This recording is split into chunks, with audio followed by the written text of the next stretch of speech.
കുടുംബത്തിലൊരു നിക്കാഹ് വന്ന സമയത്ത് എല്ലാവർക്കും വേണ്ടി ഷറാറയും ചുരിദാറൊക്കെ തയ്ച്ചുകൊണ്ടിരുന്നപ്പോൾ വെറുതെ ഒരു വെറൈറ്റിക്ക് വേണ്ടി ഞാൻ സാരിയാക്കാമെന്ന് കരുതിയിട്ടോ. ജോർജറ്റിൽ ഒരുപാട് കളറുകൾ ഉണ്ടായിരുന്നെങ്കിലും കറുപ്പിനോടൊരു ഇഷ്ടക്കൂടുതലുള്ള ഞാൻ വീണ്ടും കറുപ്പ് തന്നെയാണ് സെലക്ട് ചെയ്തത്. 60 ഇഞ്ച് വീതിയുള്ള തുണിയിൽ 46 ഇഞ്ച് മാർക്ക് ചെയ്ത ശേഷം ബാക്കി കട്ട് ചെയ്ത് മാറ്റി. കട്ട് ചെയ്ത് വെച്ച പീസ് എന്ത് ചെയ്യുമെന്ന് ആലോചിക്കുമ്പോൾ എൻ്റെ കുഞ്ഞി പെണ്ണിന് ഒരു കുഞ്ഞി ഫ്രോക്ക് തയ്ച്ചേക്കും. അതിനായിട്ട് പരാഗിൽ പോയിട്ട് 1 മീറ്റർ ബ്ലാക്ക് ഓർഗൻസ കൂടി കട്ട് ചെയ്ത് കൊണ്ടുവന്നു. ശേഷം 10 ഇഞ്ച് വീതിയിലുള്ള 4 പീസുകളായിട്ട് കട്ട് ചെയ്ത ശേഷം ഇതുപോലെ വരച്ചെടുത്ത് സോൾഡറിങ് അയൺ ഉപയോഗിച്ച് കട്ട് ചെയ്തെടുക്കുകയായിരുന്നു.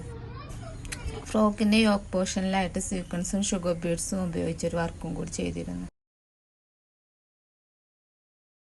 സാരിയുടെ ബോർഡറിൽ ഷുഗർ ബീഡ്സും സീക്വൻസും ഉപയോഗിച്ചാണ് വർക്ക് ചെയ്തിട്ടുള്ളത്. സാരിയിൽ മൊത്തത്തിലൊരു കുഞ്ഞു സീക്വൻസ് വർക്ക് കൂടി ആഡ് ചെയ്തിട്ടുണ്ട്.